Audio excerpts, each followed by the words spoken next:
क्या कोई विधवा पत्नी अपने पति द्वारा क्रय की गई संपत्ति को बेच करके अपने मायके में अपने बच्चों के साथ बस जाती है और वहीं रह रही होती है, तो क्या उसके जो पैतृक संपत्ति है उसके पिता के नाम से जो संपत्ति है, यानी उसके ससुर के नाम से जो संपत्ति बची हुई है, उसमें उसे बतौर वारिस अधिकार प्रदान किए जाएंगे या नहीं किए जाएंगे? ऐसा ही एक मामला है जिसमें विद्वान अवर न्यायालय ने यह कह करके उसे संपत्ति से वंचित करने का आदेश पारित कर दिया था कि वह अपने पति की मृत्यु के बाद अपने बच्चों के साथ अपने मायके में जा करके अस्थायी रूप से बस गई है, इसलिए उसको उसकी पूर्वजी उसके पति के जो पिता के नाम से संपत्ति थी उसमें उसके अधिकार से वंचित कर दिया गया। और जो पंजीकृत वसीयतनामा था उसके पति के एक भाई के हक में उसे उसके आधार पर नामांतरण आदेश अपीली न्यायालय ने पारित कर दिया। आइए जानते हैं कि इस प्रकरण में विवाद क्या था और क्या क्या घटनाएं घटित हुई इस मामले में। इसके संबंध में हम विस्तृत रूप से चर्चा करेंगे। और यदि आज तक आपने हमारे चैनल को सब्सक्राइब न किया हो तो ऐसी ही जानकारियों के लिए कृपया हमारे चैनल को सब्सक्राइब करें। तो आइए जानते हैं कि प्रकरण क्या था। यह प्रकरण आप 2010 आरडी पेज 144 पर देख सकते हैं। इसमें विवाद यह था कि गंगाराम मृतक की संपत्ति के संबंध में विवाद था। गंगाराम मृतक के 3 पुत्र थे, शिवचरण, धर्मपाल व बलजीत।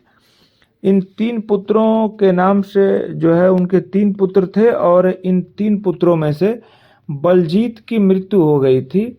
यानी जो गंगाराम के 3 पुत्र थे उसमें से एक पुत्र बलजीत की मृत्यु हो गई। और बलजीत की मृत्यु होने के बाद जो बलजीत की पत्नी थी और उनका नाबालिग लड़का था, वह जो है बलजीत की मृत्यु के बाद अपने मायके में वो जा करके रहने लगी उनकी पत्नी, और वहीं पर अस्थायी रूप से जा करके बस गई। और उसने जो बलजीत के द्वारा कुछ संपत्ति बनाई गई रही होगी उसको जो है विक्रय कर दिया, और विक्रय करने के बाद जा करके अपने मायके में ही रहने लगी। इस बीच गंगाराम के द्वारा एक वसीयत जो है शिवचरण के हक में, यानी उनके 3 लड़कों में से एक लड़का जो था उसके हक में पंजीकृत वसीयतनामा तहरीर किया गया। जब गंगाराम की मृत्यु हुई तो गंगाराम की मृत्यु के बाद 2 मुकदमे अवर न्यायालय के समक्ष पंजीकृत हुए। उसमें एक वसीयतनामा के आधार पर वसीयतनामा 8/7/2003 का था और एक वसीयतनामा के आधार पर मुकदमा पंजीकृत हुआ और एक नेचुरल वरासत के संबंध में आवेदन पड़ा। तो चूंकि अवर न्यायालय ने यह देखा कि दोनों मामले गंगाराम मृतक की वरासत के संबंध में ही थे, तो न्यायालय ने उन दोनों मुकदमों को एक साथ एकजाई कर दिया और दफा 34 भूरा अधिनियम के तहत कार्रवाई योजित हो गई। कार्रवाई के दौरान सभी पक्षों ने अपने अपनी आपत्तियां और अपने अपने साक्ष्य जो है अवर न्यायालय के समक्ष दाखिल किए, और न्यायालय ने सभी द्वारा प्रस्तुत साक्ष्यों और सबूतों और आपत्तियों पर विचार करते हुए अपना विस्तृत आदेश जो है पारित किया। और अपने आदेश 12/4/2005 के जरिए जो वसीयतनामा था 8/7/2003 का, उसे कूटरचित और संदिग्ध होने के आधार पर उसे नहीं माना, और अवर न्यायालय ने जो नेचुरल वरासत के आधार पर जो है अपना आदेश पारित किया, और उनके जो नेचुरल वारिस थे यानी उनके 3 पुत्रों में शिवचरण और धर्मपाल तथा जो बलजीत मृतक थे उनकी पत्नी और उनके बच्चों का नाम कागजात में दर्ज करने का आदेश दे दिया गंगाराम मृतक के स्थान पर। अब गंगाराम मृतक के स्थान पर उन्होंने आदेश दे दिया सभी वारिसों का नाम दर्ज करने के लिए। इस आदेश के खिलाफ अपील की गई वो एक लड़के के द्वारा जिसके हक में पंजीकृत वसीयतनामा था, और उसने 210 भूरा अधिनियम में अपील किया। और अपीली न्यायालय ने क्या किया, अपने 28/12/2006 के आदेश के जरिए अपीली न्यायालय ने अवर न्यायालय के आदेश 12/4/2005 को निरस्त कर दिया और पंजीकृत वसीयतनामे के आधार पर जो है आदेश पारित करते हुए मृतक गंगाराम के स्थान पर केवल और केवल शिवचरण को वारिस घोषित कर दिया।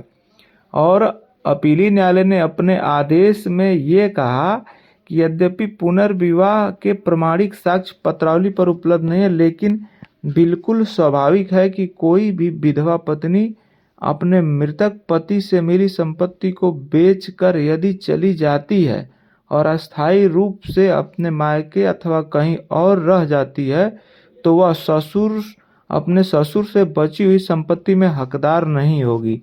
यानी यह अपीली न्यायालय ने अपने आदेश में ये तर्क दिया, जिस तर्क को जो है माननीय आयुक्त महोदय ने भी नहीं माना। और माननीय आयुक्त महोदय के आदेश के खिलाफ जो वसीयत से संपत्ति हासिल करना चाहते थे शिवचरण, वो चले आए राजस्व परिषद और राजस्व परिषद के समक्ष उन्होंने निगरानी दाखिल किया।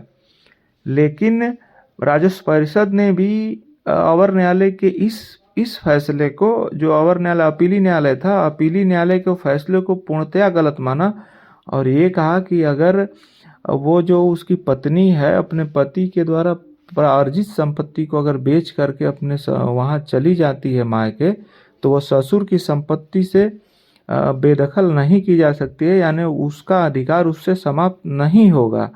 और माननीय राजस्व परिषद ने इस अवर न्यायालय यानी अपीली न्यायालय की जो टिप्पणी थी उसको बिल्कुल दोषपूर्ण और गलत माना।